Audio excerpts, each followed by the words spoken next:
What's up, guys, and welcome back to Project Time Garage. Today we're back on this. This is my retro, old school, man cave, car stereo, speaker, display stand that we built on the last episode. Now, if you haven't seen where we put this thing together, go back and check that video out. I'm gonna put a link right up here for you guys to go see that video. When we left it last time, we had the basic cabinet built, all these removable panels were in there, and the radio was in and running these two speakers. The next step of the process is, this is a somewhat cheap JVC doubled in like multimedia receiver. The thing that I like about it is it has Bluetooth and Spotify control and USB and all that good stuff, which means that I can load this into the bottom here. Then I'll have a way to listen to music in my man cave, which is important with man caves. If you guys hear that banging that keeps going on in the background, those are vents in the top of my garage, and every time the wind blows with the door open, they bang around. Drives me nuts. It'll probably drive you nuts, so sorry. We're not just gonna put this radio in here and just hook it up. No, we're gonna go a little further than that. See, we're gonna set up a relay system that looks like this in the back. I wanna be able to switch between sources for these speakers, because you don't just wanna take 4 or 5 radios and hook it to a single set of speakers, because when you turn one radio on, all that's going to feed back into the other ones, and that can't be good for you. So what we're going to do instead is we're going to feed every single radio into a relay. So this would cover one radio. Each radio has 4 speakers, a plus and a minus for each, for a total of 8 wires. If you'll notice, there are 8 relays on board here, which means when I turn a radio on, all of these relays will switch to on and connect to a pair of speakers, or connect to the speaker setup. Now, all of the speakers will be wired basically together on these, but the way we're gonna set it up, only one set of relays can be active at a time, or only one set of relays will be active at a time, which means that whichever radio is selected, those will be the only set of relays that are closed to speakers. So that should keep us from having any of these radios be backfed with sound or signal from other radios. I have a lot of really weird looking stuff going on here and a lot of relays and stuff. I'm going to leave Amazon links to everything I use in this project down below in the video description area. So if you want to pause the video and scroll down to where the description and all that gobbledygook is, all the hieroglyphics, I'll have Amazon links for all of this stuff. Also, we're not just going to wire all this stuff together. We're going to actually put terminal blocks in, or bus bars in for everything, which should make it a little bit cleaner and a little bit nicer. Let's go to the back and let me show you.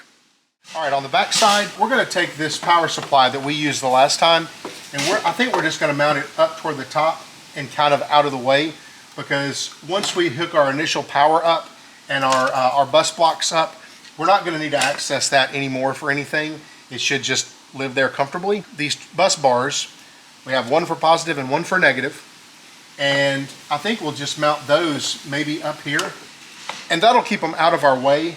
Each time we pull power for a radio, the power wires will come over and then up into the power bus bar, and then the grounds will come out and go up into the ground bus bar. That seems to be the easiest way to do it. As far as the relays go, we're going to have one set of 8 relays for each radio.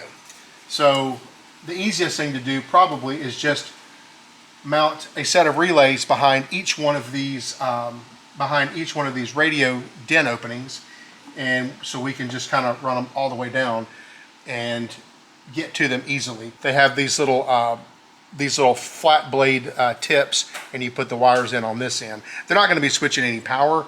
They'll just be switching basically signal from the radio, so that should be okay.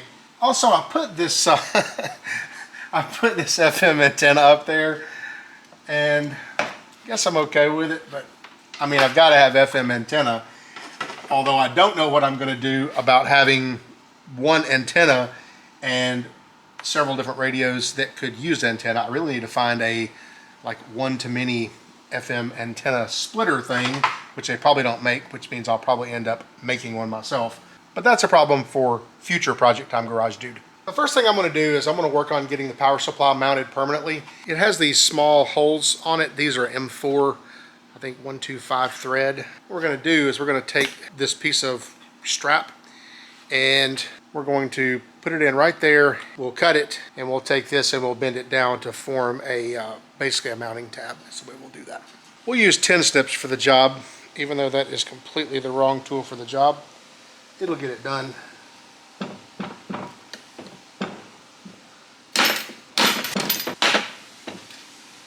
Even got some left over. I've just temporarily put them on there.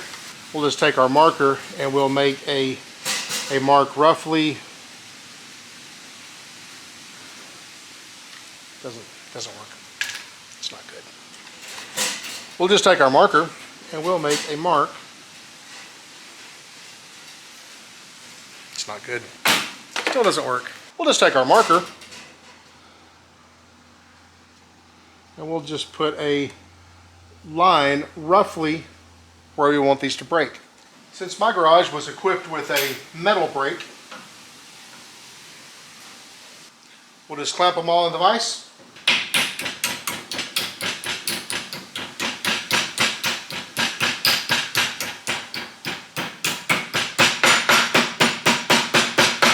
Use our metalworking hammer, and we have 4 professionally made, absolutely perfect-ish tabs. Voila!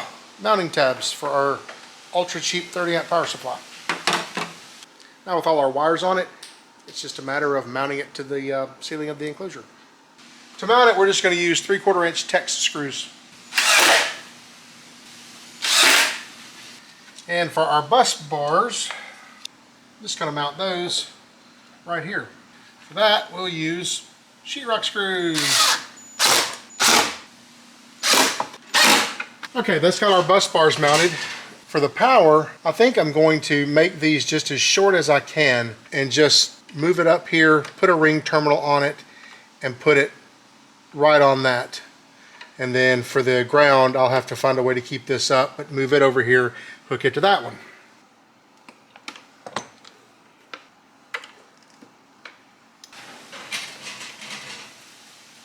There are our bus bars mounted. I'll just leave the covers off of them for right now, since we're going to put a radio in here momentarily. Like I said earlier, this is the radio that I'm going to use. It's old and decrepit, but it works, or it did work. And I don't have a sleeve for it, so that's really nice. But I don't think I'm going to have one, because I think I can cut this small enough so that I don't really need one. At least that's what I'm hoping. I've found the center of it, or the rough center of it. I think I'm about a 1/16 down, but it's really not going to make much difference. Now that I've found that, I should be able to do some measuring and figure out where it should land.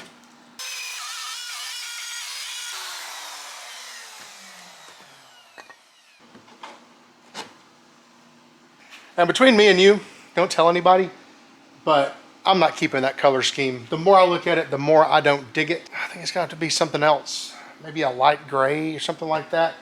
All the radios and stuff, they just kind of blend in and just, you know, I want them to stand out. So maybe we'll paint it like a really light color, or, you know, like a gray or something like that. But either way, once all this stuff is in here and figured out, that's what's going to happen. Well, as you can hear, it's raining outside, so we've got that noise to contend with. But at least the wind isn't blowing and the fan isn't banging around and clanging. But the radio is in there, it's in its home. The dog is sleeping well. Aren't you, Nova? What are you doing? Just lays around. Keep doing what you're doing. You saw the bus bars get mounted, and you saw that get mounted. And I've just pulled a ground wire down and hooked it to the radio, and I've pulled a power wire down, hooked it to the radio.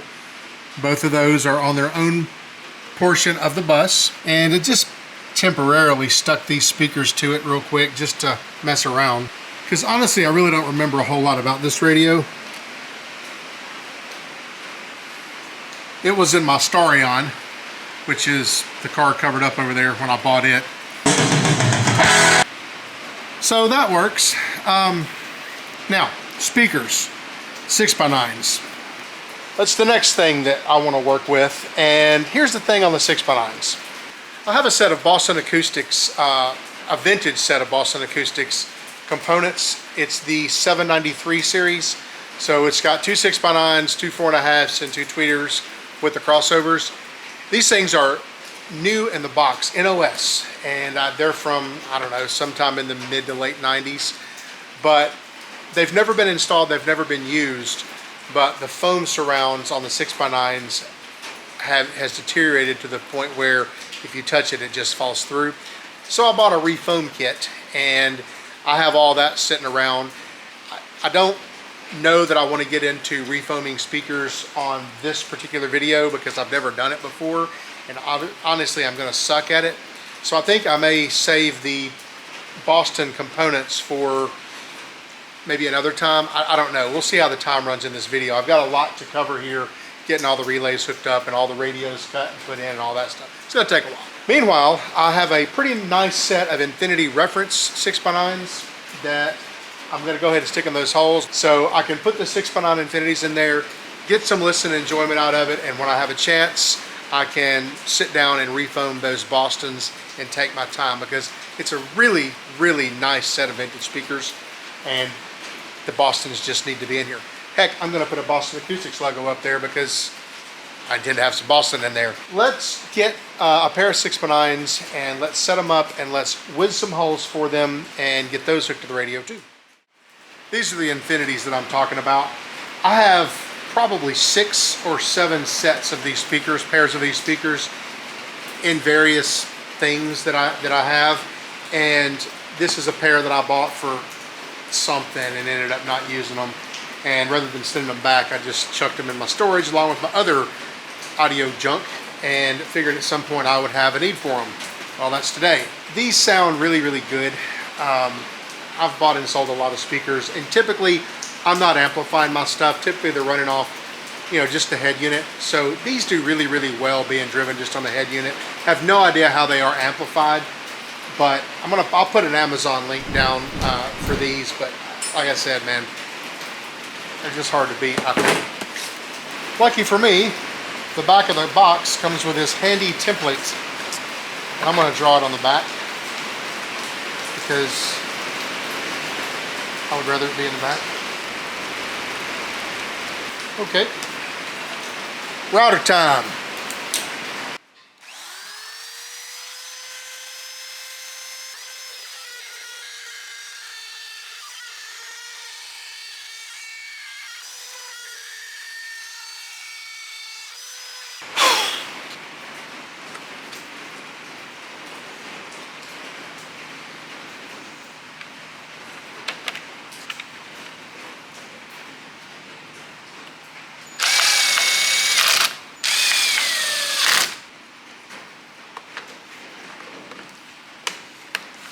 This is the speaker wire I'm using. I've had pretty good luck with this stuff too. I'll also link this down in Amazon. I'm just gonna pull back a goodly amount, about like that. I'm gonna go ahead and solder this on because I feel like I'm not gonna be taking these things in and out. Just give these things a quick 10. There we go. All tinned up, nowhere to go. Do the same thing with the other side. I'll tin up the speaker terminals as well.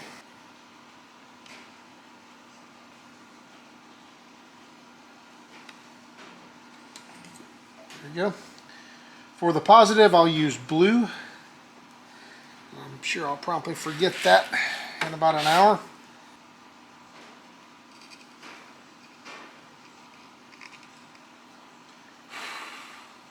And we'll use brown for the negative.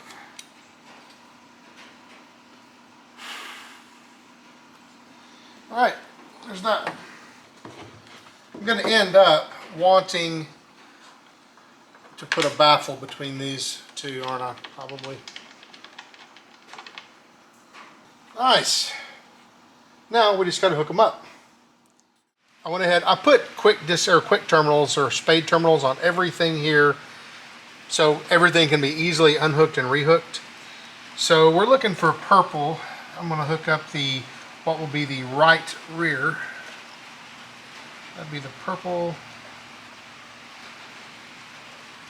to blue. and purple, black to brown. That's my negative. And so that should be, with the exception of the antenna, that should be this radio hooked up. That doesn't mean we're anywhere near done because we haven't done relays yet. That's coming. We're going to be doing that here in just a minute. Okay, so we've got it up and going. I put the panels back in. I have went ahead and resoldered new leads on these speakers. So we're pretty well put together. I wanted you guys to be able to hear it, to see kind of what it sounds like. And so I'm using the streaming service I pay for, Epidemic Sound. It's all royalty free, or at least I pay for it to be royalty free. So check this out.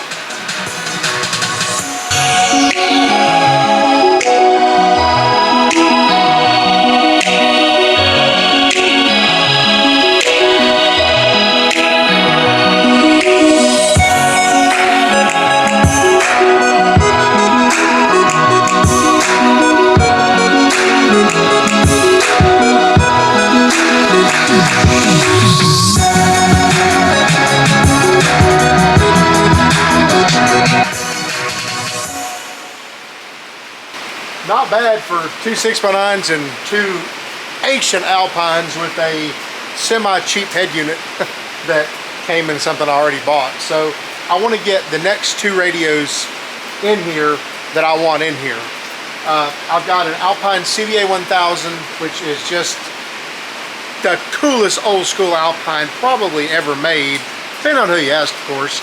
It's the first motorized flip-up screen. It kind of paved the way for them all. And so that's going to go here. And I don't know what I'm going to put up here just yet, but I did buy on Amazon or on eBay a Alpine. It's a CVA-1000 3R, which is the next version after the CVA-1000. It needs some work. It's got some problems, but that'll eventually go in here. But yeah, I think the next thing to put in here is going to be the CVA-1000. It's got like 755 miles of wire, and it's got a CD changer, a Alpine shuttle. So we got to figure out somewhere to put the shuttle too. This is an Alpine CVA-1000. This was released, I don't know, somewhere around 1999.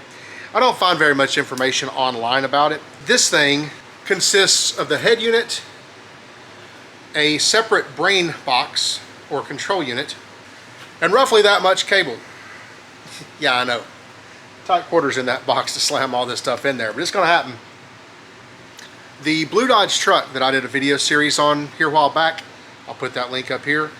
It's a 94 Dodge Ram 2500, and I bought it in about 97, and somewhere around 99 I actually bought one of these when they first came out and put it in the truck. At that point in time, my wife and I were dating, and I left my truck parked at my office one night where I work, and when I came back to get it later, window was busted out, CVA-1000 was gone. But I did manage to keep the AI-Net CD changer, which like this one, but it's not this one. And the brain box, of course, that was up under the dash, and the AI-Net cable was all still there, so I was just basically missing the monitor. That's really all it was. So whoever stole it, they got nothing usable. So naturally, I saw this one come up for sale online on Marketplace, because Marketplace is a very dangerous place for me to be, especially unsupervised. And I drove for an hour or so and I bought it. Figure it would look just great in this display. I've already cut a doubled in size opening in here. A little trim panel goes on it. The only thing that I have questions about is this. There are no mounting holes on the side of it whatsoever, none on the bottom, none over there, and just a heat sink with some heat sink screws on the top of it. I don't recall this, but Alpine evidently gave you absolutely no provisions for mounting this. I guess they just wanted you to slam it up in the dash somewhere and zip tie it, but we're going to have to come up with something else. First thing that comes to mind is to pull it apart, mount the back to the box, and then reassemble it, because I've got screws on the side here, here, and here. Maybe I can just pull it apart and figure out a way to drill some holes, get it mounted up there that way. So that's what we're going to do. Okay. Well, what do we have here? I think we can get this done. I think we can drill a hole maybe here and up here and just put it in. All right, I put one here and one here. I used a vacuum cleaner to keep all that under control and drilled very slowly, and ended up not having any debris left over, so that's good. My idea, I guess, will be to mount this to the side of the box. Guess we're gonna go roughly right here with it. This is kind of a scary thing to do, but here we are.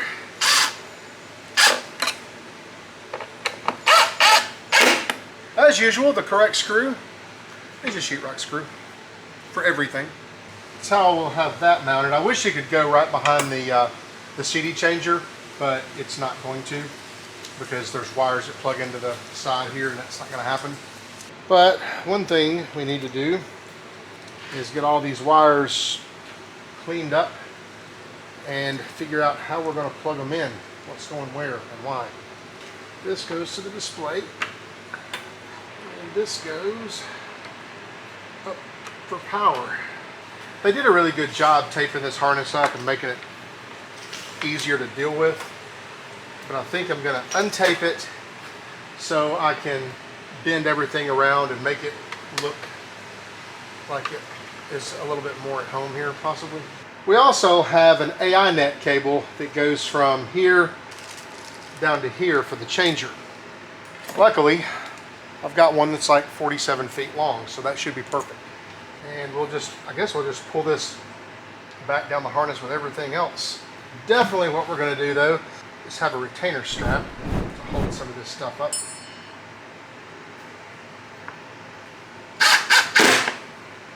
That's somewhat clean-ish. Now I just have to figure out what to do with all this excess wire and how to make it get in there neatly. So I decided to change the color a little bit, and I went with this, I don't know, it's flex stone is what it is. You can see that there's a texture to it. I like that a whole lot better. It makes everything kind of stand out, and I like that. It's exactly the look I was going for right there. I use this stone texture from Rust-Oleum, this stuff. I had to buy it on Amazon. I couldn't find it locally in this color. They have a couple other colors, but they all sucked. I'll put an Amazon link down there for that. The texture turned out really, really nice. I like it. A couple other things I want to get to real quick. One thing is, I got to clean this shop up because my workbench is getting to the point where it's kind of atrocious. But I want to do a couple other things first.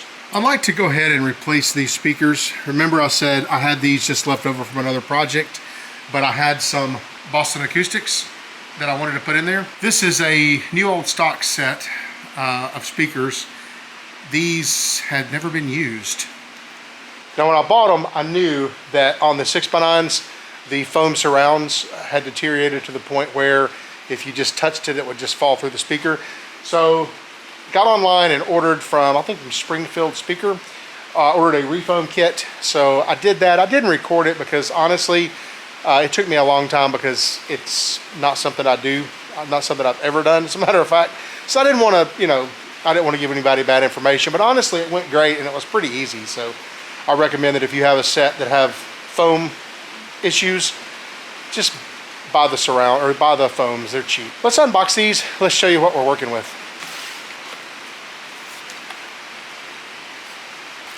Look, we even have literature in here. I'll spend some time and go through that. But the set consists of the crossovers. It consists of some surface mount tweets, of course the cable, and the speakers themselves. We have a couple of 740 MRs. Those will be 4-inch, I believe. The Boston grills. And the actual speakers themselves. Again, these have never been mounted. There's my refoam job. Came out okay, actually. Came out a lot better than I expected that it would. What do you say we load these in the box and see what they sound like? These speakers mount very differently than anything I've worked with before. the speaker itself mounts from the back side and the grill goes on the front, which is pretty cool actually. Like that. But I can see the wood color in there. Gotta do something about that.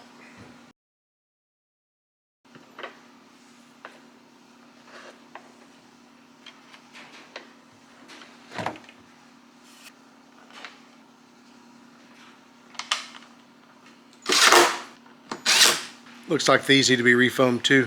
I didn't realize that. Probably should have looked at them.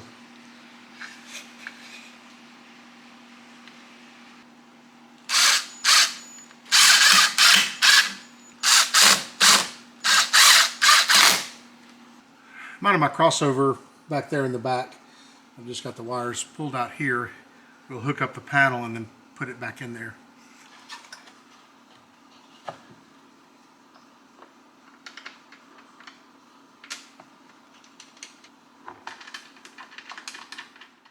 Well, the time has come to start hammering out the way we're going to use these relays, and I've got a basic idea on how I want to do it. I think it'll work just fine. You guys tell me if I'm crazy. Let's put our glasses on. Well, the long and short of it is this. This is just an eight relay panel, obviously, super cheap on the Amazons, and I've used these for a variety of different projects like Arduino type stuff for home automation and whatever. And basically it's like this.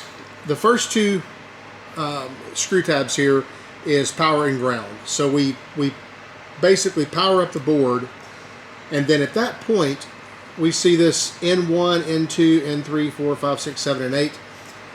Those are inputs that correspond to a relay. So like N8 is relay 8, N1 is relay 1, and so it goes. If we put power to input 1, it'll switch this relay from normally closed to normally open. In essence, it will connect these two screw terminals. We also have the option of using grounds to trigger these. You see these jumpers here.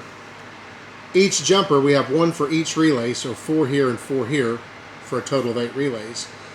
And the idea here is you can move this jumper from high to low, and then you can trigger this with a ground input. In our particular instance, I believe we're going to trigger these with a positive or 12 volt input.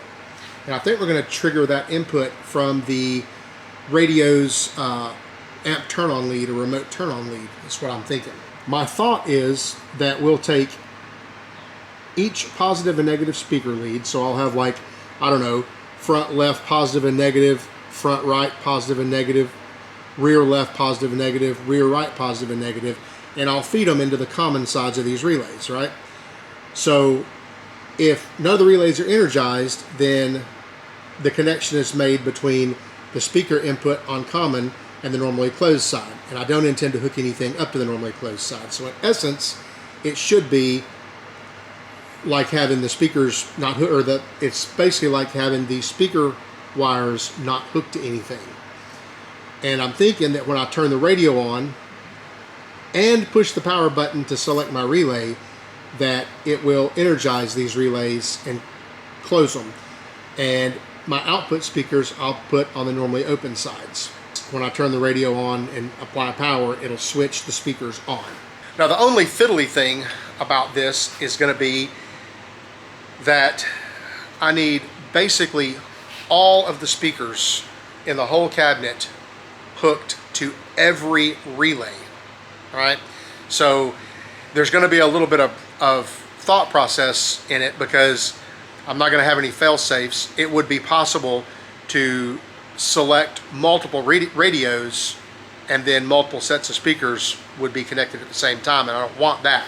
So I'll just have to be diligent about not accidentally turning, you know, more radios on than what I want to listen to. Now, to further complicate matters, my intention is to put a switch like this beside each radio, and I'll have to push the button to turn the switch on in order to make the relays go.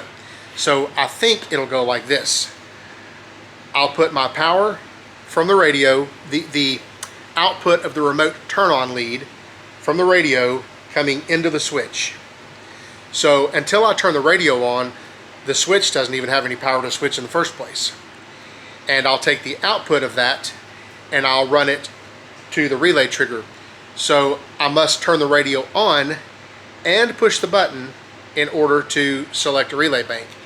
I'm doing that so that I can have, for example, if I just want a cool looking display, I can turn on all the radios at once, but keep, you know, all the buttons off except the one that I want to listen to.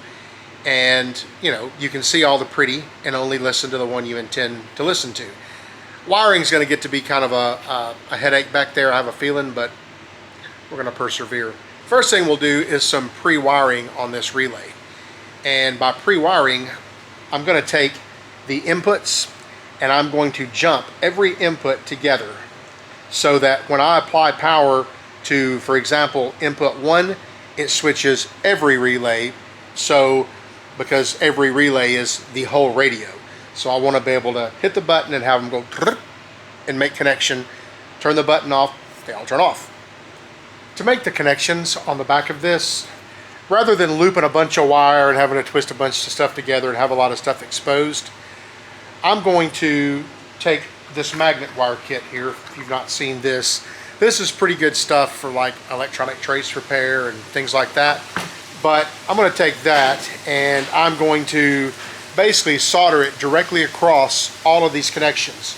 So when power goes into any one of them, it's distributed to all the rest of them. Amazon links below to both of this. This stuff is not expensive, but it's extremely helpful. I want to flow just a little bit of solder on these pins just to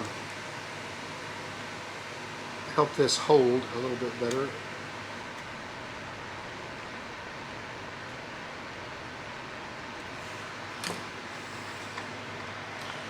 So the first two are the power and ground rails, so I don't want to solder anything on those.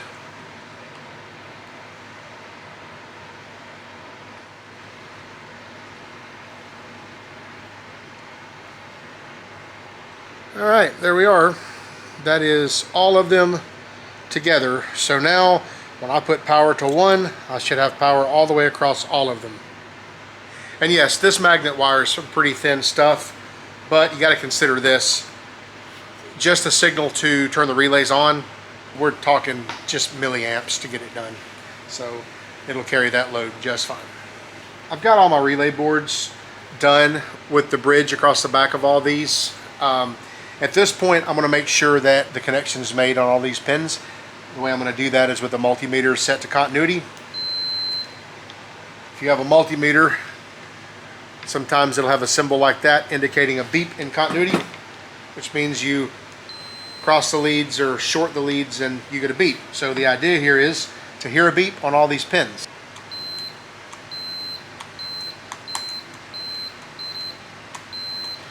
That one's good.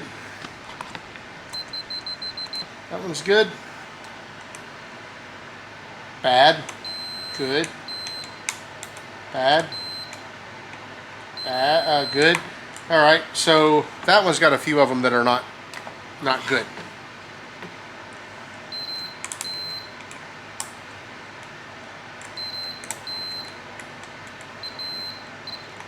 This one's got a couple of them too. Reason for that is this magnet wire that I'm using, it has a very tiny enamel coating on it so that you can take the wire and bend it over and touch itself and it won't short. It's made for like wrapping windings in a motor or a magnet or something like that. The coating is a low melt, so if you get enough heat on it from the soldering iron, it melts the wire tins and the soldering happens. But in this case, must not have got a couple of them hot enough. So let me re-identify those and let's fix them. And basically the right answer is just to put a little more heat on them. Most of the time that works. All right, so that takes care of that. So I've got my relays mounted and I only have 4 relays here at the moment. Obviously this one corresponds to the bottom one. This one corresponds to the CVA-1000. This one is going to correspond to what I believe is going to be the CVA-1000 3R that will be going in here. And then I don't have anything in these two just yet because I'm not sure what I'm doing there. I may put an Alpine DSP in or something, I don't know. But this one goes to this, this ancient Pioneer that's up here. Also, I've redone my bus bar, as you see, my bus bars. I have my power and my grounds coming down the center. And I feel like that keeps everything, you know, in neater bundles coming down. I kind of like it better. This ground obviously needs to go back up there. Just haven't done that.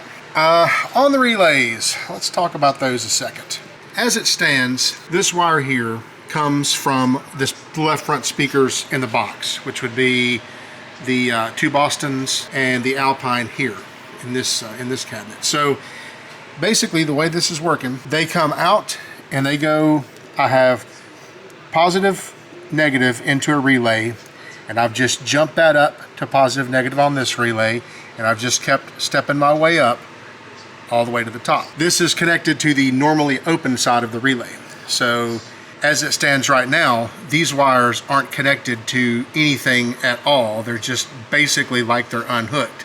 I'm going to take my white lead, which is the left front lead output from the stereo. I'm going to feed it into the common side of positive and negative relays.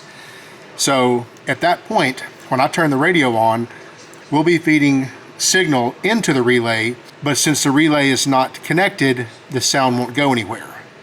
But when I energize the relay, it will click over, make the connection between here and here, and sound will come out this wire to the speakers. It'll also go up to these other wires, but again, since these relays aren't connected or aren't energized, they're basically open and unhooked. So that means I'll be able to play this radio as long as this relay is energized, or I can turn the power button off, unenergize this relay, and maybe select this relay, which will ultimately have inputs going into it from the radio, and then the sound will travel everywhere.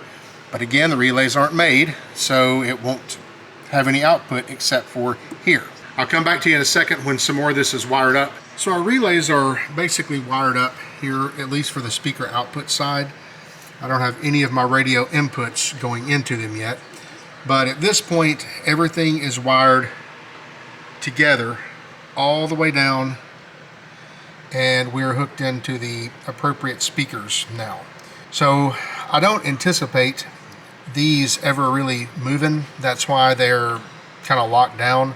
Didn't have any real good option for these. They're just, it's how they're going to be. Now we need to start taking each radio's speaker outputs and wire them into the common side or the middle terminal on each of these relays. Once the radios are wired into their respective relays, then we can work on getting our power, and we'll talk about that again just to refresh ourselves here in just a minute. So our relay board is basically wired up at this point. Each one of the stereos has all of its outputs going into the common side of the relay.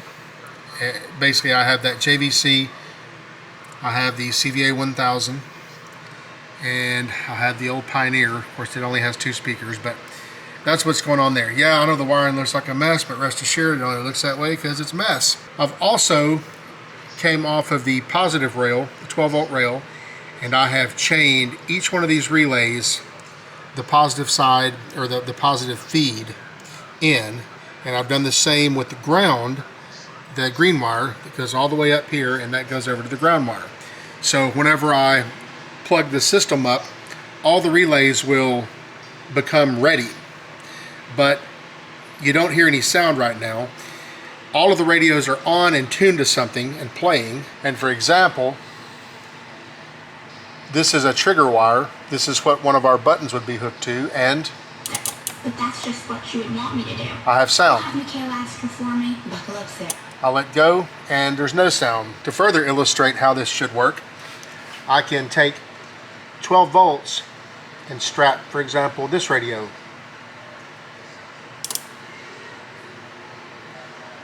And I have music coming out. And I can go to the old CVA-1000 here, and I have music coming out. Now I just have to wire up the buttons so that I can select, and it's basically going to be done. So let's work on that next. All right, progress update. Got the holes drilled, and we have all the buttons mounted in there. Those look actually better than I thought they would. I thought I was going to have an issue with space because I should have either made these panels wider, or I should have offset the radios that way just a little bit, but it worked out. I mean, they're in there. As far as wiring, there are 2 black wires on all these relays, and that is basically your in and your out.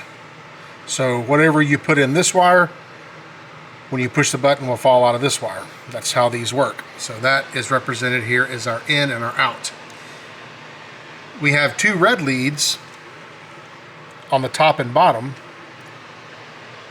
here and here, and that's just for our LED. So what I've done is, from the remote turn on lead of the radio, the blue wire, or the power antenna wire, I run that to the input side or black lead of the switch, right there. On the output lead, I tie it up to the 12 volt on the switch for the LED, and then we run all that out to our relay. And basically what happens is, when I push the button, power flows across the switch to the output side, and it also feeds the 12 volt side of this LED light and on out to my relay. I wanted it that way so that when I push the button, I get power to illuminate the little LED on the button. The only other connection is the other red lead, which is at the bottom in my case, and that goes straight to ground. And you'll see that I have that represented very crudely here for a second, just making sure that everything worked, and it did. So if I turn the radio on, I get nothing, which is what I expect, but when I press the button, it'll close those relays in the back and make the connection to the speakers, like so. And around the back, we can see that all of those relays have their LEDs illuminated, which indicates that they are switched to the speakers. And nothing else here is switched to a speaker at this point except this radio. Now we just got to do that about 4 more times. All right, we've got most of it basically assembled here now. Everything's running, and I've gone ahead and put at least my black glass up here. This is just a piece of acrylic or plexiglass that I painted the back side of. Last thing we got to do is cut out some stickers to go up there, and the jury's out on exactly what I want to put up there. I think I want a Boston Acoustics sticker up here and an Alpine sticker up here, because when it's all said and done, most of it is going to be Boston Acoustics speakers. I'll probably end up eventually replacing those Alpines. If I can find a set of Boston 6.5 LFs, I'll get those. And I've got one more Alpine going here, and probably another one here. So that's what we're looking at this point. So the basics are done. Let's just get some stickers cut out. Well, I have my stickers up there and my plexiglass, which really attracts a lot of dust. I went ahead and stuck this radio up here in these speakers. I don't know if they'll stay there or not, but they're here for now. We have all of our radios on and workable. We can start here, for example. Saying we will not go gently at you on. There's that.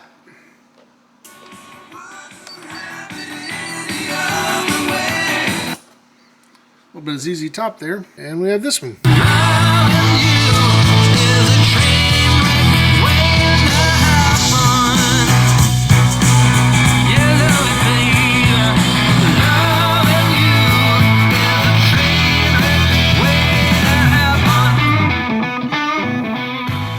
Also, I'm sure some of you guys saw this humongous, scary, big power supply down here. That's a 100 amp, 12 volt power supply. And just don't pay any attention to this big old humongous PPI 4100 amp. Just don't pay any attention to that. Nothing to see here. We'll just move along. That's probably going to come in a future episode. I've decided I want some amplification. Down the rabbit hole we go. Also bought this from eBay. Came all the way from the United Kingdom. It's an Alpine CVA-1000 That would be the CVA-1000 European spec, I do believe. That was going to live right here, and it still is going to live here. But when I got it, they said that it had some problems. One of the problems it has, they said, is the screen. This thing, like the CVA-1000, has a screen that comes out and moves up, and that screen is evidently it kind of works, but you got to kind of help it. So I'm sure there's some stripped gears in there. We may have to do some measuring and some 3D printing, see if we can get the gears working in there. And who knows what other problems it actually has. I don't know, but we're going to put it on a bench and we're going to do some testing on it, and we're going to try to fix the motorized display, clean it up a little bit and kind of refurbish it. I'm not going to do that on this channel because it's a little bit too techy for what my automotive friends like to see. So I'm going to do it on my second channel, which is called Project Time Tech. I'm going to leave a link to that up here. A lot of it's still sort of automotive related, but it gets a little in the weeds with techno junk. So I figured it'll do better there. But I think we're going to end up having a third episode on this DIY display thing for the garage. I bought a few other things. I bought a nav unit for this, and of course this, and there's the big old PPI amp. And I wouldn't mind having some subs, or at least one sub to have a little bit of bass down here. These are crossed over pretty low, so they do an okay job, but nothing beats having a subwoofer on the floor, and I just happen to have a few of them. So we'll probably end up adding onto this and doing some more stuff in a future video. So stay tuned for that. Well, all right, guys, that's the finished product. It turned out so much better than I thought it would. This is going to be one awesome addition to my garage. Guys, as usual, I appreciate you watching this video. If you liked it, please give me a thumbs up. And if you have anything to say, please leave a comment down below. As usual, please like, share, subscribe, tell all your friends about us. Guys, I'll see you next time.